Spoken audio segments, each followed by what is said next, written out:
Good morning, Nigeria. This is Business Express, and it is reaching you live from Abuja, Nigeria's capital. My name is Leah Katung Babatunde, and it's good to have you on the show this morning. Now, we'll be taking some time to discuss some of the issues that came up from the Monetary Policy Committee meeting, which held yesterday at the Central Bank, and other issues around that. I have with me in the studio Dr.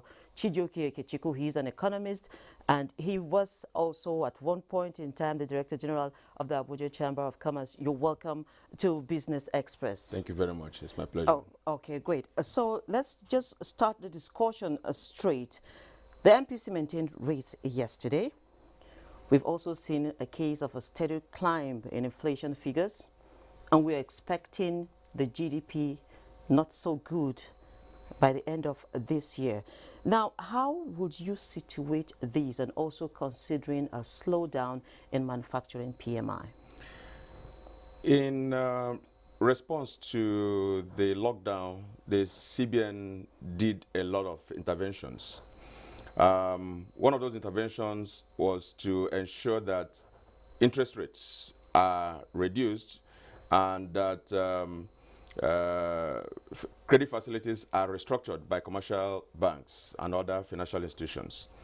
In the process of doing that, they made sure that rates do not continue to increase. What they were targeting was just for the standard of living to be a little manageable for people who could access funds, and then also to stimulate the economy by making sure that people have access to funds. The action was such that should ordinarily have reduced interest rates. But because there are other factors that influence the interest rate, factors like the VAT that was increased, factors like the exchange rate, so it was not really possible for the reduction of interest rate made by CBN and of course implemented by the deposit money banks to have changed the situation of the inflation rate that has been rising up. Other factors that may have affected the inflation rate could be unavailability of goods and services. Of course, when lockdown happened, goods could no longer move from their various destinations to from various sources to various destinations, and so the supply became a little short, and so it affected the price. And when it affected the price, of course, that meant that the inflation rate increased. However, for the rates, the monetary policy rates, CBN had to retain them because I expected that they should have been retained. Now, the reason for doing that was the fact that there's something lawyers call you cannot approbate and reprobate. Something you cannot just use one hand to achieve something and use the other hand to spoil it. Now, the policies of CBN have been towards making sure that interest rates are reduced. So for CBN to think of increasing the monetary policy rates means that they want the interest rate to start rising, which they wouldn't want to do. So every effort they have been making is just to bring down the interest rate. And so for the inflation rate going up, it's also expected that it will continue to go up because of the circumstances I've mentioned. One other issue is the insecurity in some parts of the north. And so when these issues are happening, we expect that inflation rate will continue to go up, and that of course, that's actually what we expect to happen within this period. So we expected that the rates be maintained like they did. Now, for the CRR, which also was maintained, we didn't expect that the CRR will increase nor reduce, because if you increase the CRR, what that means is that you are trying to mop up so much money, and of course that will shoot up the interest rate. And when that happens again, banks would not have any option but to shoot up their interest rate. So, but in the whole of yes. this, now, I would want you to speak on your position on the exchange rate, the scarcity of the greenback, and also in the midst of this, what is going to happen to the savings culture we have all been conversing for? As a country, the exchange rate is that which is determined by our ability to generate a lot of revenue. And we know, and we all know that the revenue base of Nigeria is that which comes from oil, good oil pricing and good sales of oil. And we all know what has happened to the international oil market today concerning prices and also concerning supply and demand. And so if we are not getting enough revenue from the oil, which is our mainstay, the mainstay of our economy, which constitutes about 90% of our revenue base, then it becomes difficult for us to have enough foreign reserve. And of course, foreign reserve determines the kind of exchange rate we have. So if we have a lot of demands coming from importation, and of course, you know that we also import petroleum products. So that is putting a lot of pressure on our external reserve. So because there is this pressure on our external reserve and revenue base is not enough to support it in foreign currency terms, then there is likelihood to be this increase we're seeing in foreign exchange, in foreign currencies. And it is not likely, it's not likely to really drop. That exchange rate rise is not likely to continue to drop, or well, it's not likely to drop very soon. Sort of scary. Yes. What are the driving forces now?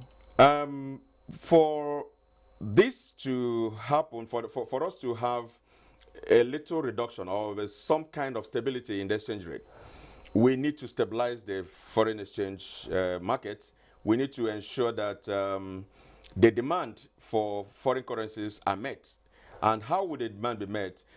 Two ways. One is the fact that if we have to increase the export base of the country, increase the export base so that there will be more exporters than we have importers, in order for us to have balance of payment. And if we have that, then it's expected that the export proceeds are going through the CBN, and then will be assessed by the market of the foreign exchange. But now it's easier said than done when we're talking of the balance of payment. What exactly are we exporting in this time, in these times we found ourselves in? In the last few years, I can tell you a lot of products, agricultural products are being exported.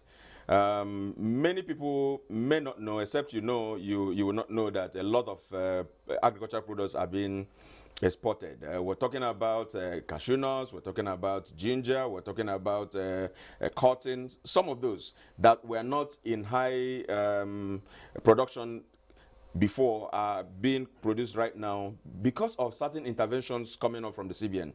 So we expect that if those interventions continue, and if there is absolute, well, not absolute, if there is some kind of stability in security in the north, most of this production will increase, and that will actually lead to more of the exportation we're having. But talking about capacity to export, we're not doing so much. We could do far, far more than we're doing today. We're doing so much. So, but in agricultural production, we are trying our best, and the country can do better than what we're doing today.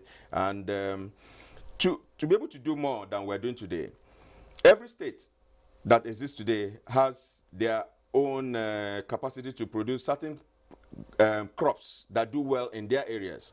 So every state must identify which crops that do well, which solid minerals are present in their environment, and so that we take advantage of our various blessings God gave us in various parts of the country. And so when we have our various gifts, we can start harnessing them and start thinking of exporting them. Okay. Right now, we're not doing so much. There's been this drive of the one local government, one product for quite a while now. And all these things require credit. But we are in a situation where, per se, we're cash strapped. The monies we have, we need to inject them somewhere that will give us results very, very quickly. So what is your position on non-performing loans, and of course the rebalancing of the credits out there by the central bank? Yeah, it's unfortunate the non-performing loan portfolio of deposit money banks, they are all increasing bank by bank. The reason is obviously from the beginning of the year we started experiencing low oil price, which started our initial problem in the country, then followed by the lockdown that locked down virtually every sector of the economy. And so when that has happened, people who access loans from banks and other financial institutions are now beginning to find it difficult to pay back, because for a period of 2 months, they were locked down, nothing was going on. Demand was shut down. And so even if they produced, nobody was going to take away their products. So CBN obviously using moral suasion to ask banks to restructure the loans. But restructuring the loan, first of all, will ease off the pressure on the debtors. It will also ease off the pressure on the banks, because if you don't restructure, you're going to be having a lot of provisioning, and provisioning comes with costs. It's a cost. It's a cost element. And so, if these pressures are reduced by for the debtors and for the banks, then it becomes easier for them to go for the next level. But I can tell you, it's just in another way of shifting the evil day. I was going to ask yes. you how far moral suasion can actually go. Yeah, because of moral suasion does a lot, because they have a bankers committee. It's just like having a set of friends and a set of chief executives of banks headed by the CBN governor, and he's talking to his colleagues to say, gentlemen, please help me. This is how I want this to happen. They are going to agree with him. That is moral suasion. But the fact that you cannot punish anybody who does not obey the moral suasion, again, nobody will want to be the person disobeying the CBN, because they are your examiners. They are the people controlling the activities. So if you don't do what they say you should do, they have other ways of getting at you. So there's also the issue of government taking steps on the fiscal side now through the economic sustainability plan. How do you see this marrying with the decisions by the MPC? Many times we usually have kind of conflicts between the monetary policy and the fiscal policy, to the extent that monetary policy will come up with agenda that will actually ease off situations, but the activities of the fiscal policy may stir up pressure again in the system. But you see that the two sides of the coin are always playing towards the same goal, trying to improve the economy of the country. But many times you see that the decision of the fiscal policy affects what decision the monetary policy is trying to achieve. Let me give you an instance. Can I just hold you on the instance, okay. And we'll go on this short break, and then when we return, you will give me that instance. That's all right. Okay, Business Express continues just after this break.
Okay, so Nigerian banks are restructuring 41% of loans in the country after the central bank placed a moratorium on interest charges and principal debt repayments to cushion the blow of low oil prices and fallout from the coronavirus pandemic.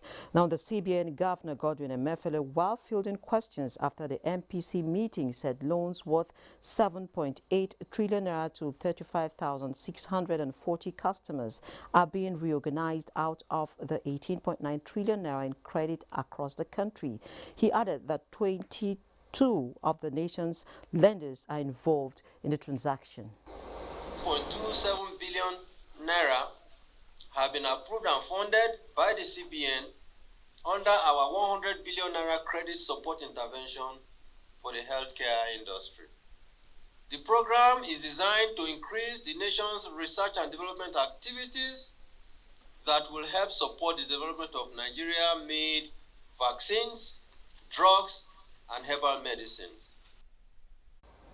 It's just so, as you had mentioned earlier, moral suasion cannot be a legal hold, cannot have legal hold on the banks. Now, 22 of Nigerian banks already have agreed to the policy by the central bank to restructure loans. But again, we have the issue, which I had to pause you before going on that break, the issue of the synergy now between fiscal policy and monetary policy.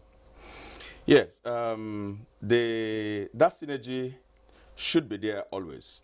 In other words, I expect that in the monetary policy committee, there should be somebody, maybe a representative of the fiscal policy entity, coming to represent them, so that whatever thing, he will come with an input from the fiscal policy to the monetary policy, and vice versa.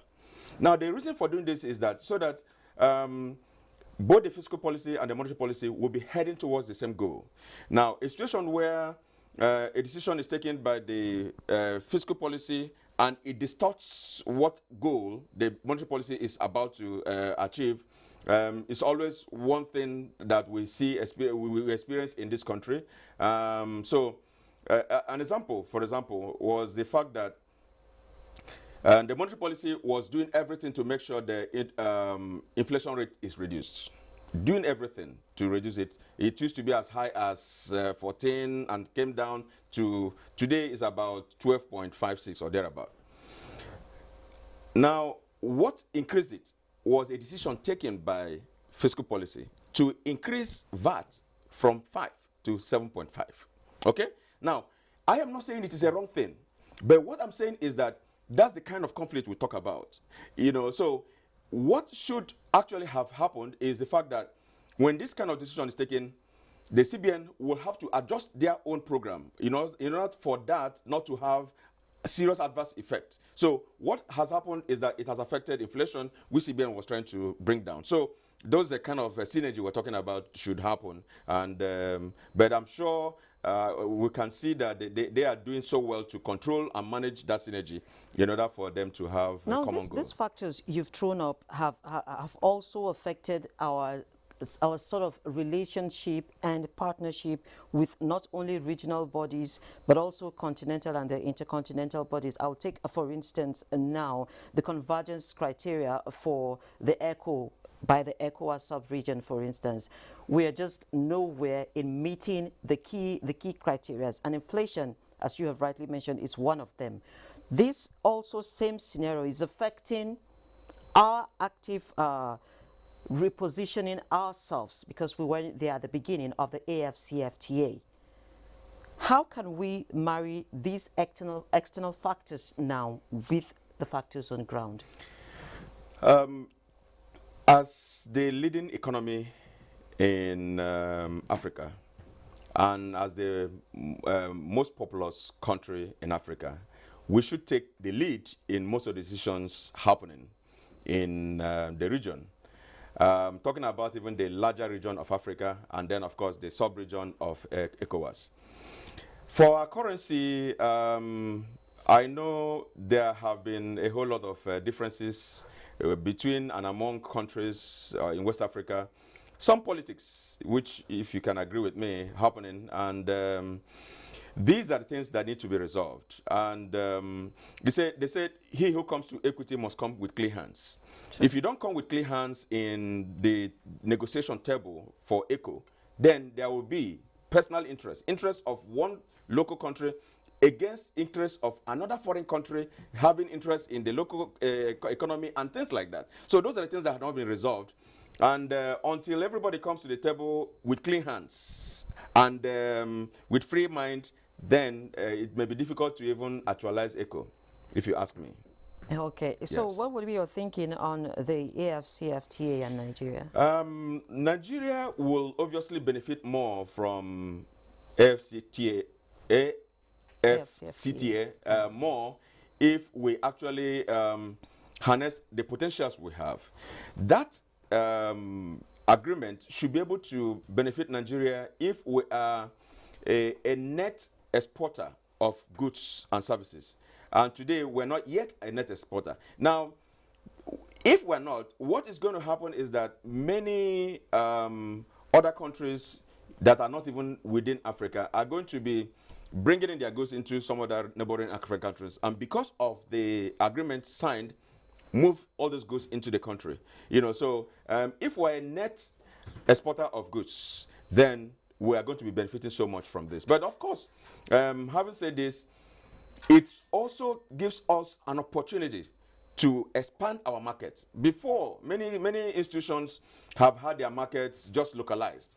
With this kind of situation, we're going to be having our market frontiers expanded to virtually all the African countries, moving free in and out, and that is also to the advantage of most of our companies that are existing in this place and most of our agricultural products. Okay, let me just take this last question before I let you go. Yeah. Now, still on the infrastructure of making Nigeria a more viable economy, 15 trillion naira was what was announced by the central bank governor yesterday. How do you see this fund playing a key role in the overall target of getting Nigeria back on track? I want to believe that because this is going to be, that CBN is part of this process, and AFC is also part of this process, and to be headed by an independent institution, as far as the thing is not going to be managed by the country, then we want to believe it's going to succeed. If you consider the kind of embarrassment we're having with a place like NDDC today, so any person listening to this without getting some of the details will think this is going to be like another NDDC.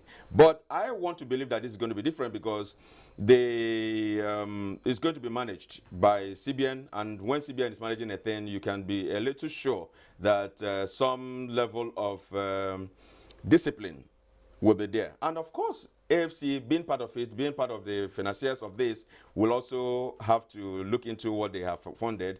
And so we expect that this should be able to provide a lot of infrastructure, needed infrastructure in this country. Okay. So I want to say it's a good thing that CBN has initiated this, and we expect to see. And one of the things that's important for them is that they need to also be transparent about it. Let the people know what they are really doing with these monies and make it known to everybody. Okay, thank you very much, Dr. Chijioke. Thank you for coming on Business Express this morning. Now, still talking about the infrastructure drive of Nigeria, the federal government says it is encouraged by the tremendous success recorded in road projects in the country through the Sovereign Sukuk financing instrument. Minister of Finance, Budget and National Planning, Zainab Ahmed, while handing over the symbolic third tranche Sukuk check to the Minister of Works and Housing, said the comments and feedbacks on the road projects are uplifting. By the realization of this 162.55 billion for the and the release today of this check to the Federal Minister of Works and Housing, that the amount appropriated for roads designed to be financed by Sukuk in the 2020 budget will have been released 100%. Investing in that instrument. I assure you that we value that trust. From the evidence of what has happened to Sukuk 1 and Sukuk 2, your trust is not misplaced, and it will not be misplaced in the 44 road projects that will benefit from this Sukuk. Is of the view that with the deployment of the Sukuk funds coupled with other capital releases and various interventions, the economy will be firmly placed on the path to economic development. A number of the contractors have confirmed that they have been able to go back to site and have worked extra hard to get the jobs completed, knowing that funds were available. So job creation has been one strong positive outcome. Of course, there's financial inclusion as well, because we want a complete financial market, as well as the development of the domestic capital market. All of this attributable to Sukuk. Now, thank you. This is the much we can take on this edition of Business Express. The program returns tomorrow at 3 p.m. And also remember to keep a date with us. Catch up on all past and present episodes on YouTube. You can also communicate with us on Twitter. The handle is NTA News Now, and you can use the hashtag it's BizX. As we continue to fight COVID-19, remember to wash your hands often and maintain safe distances. My name is Leah Katung Baba Tunde.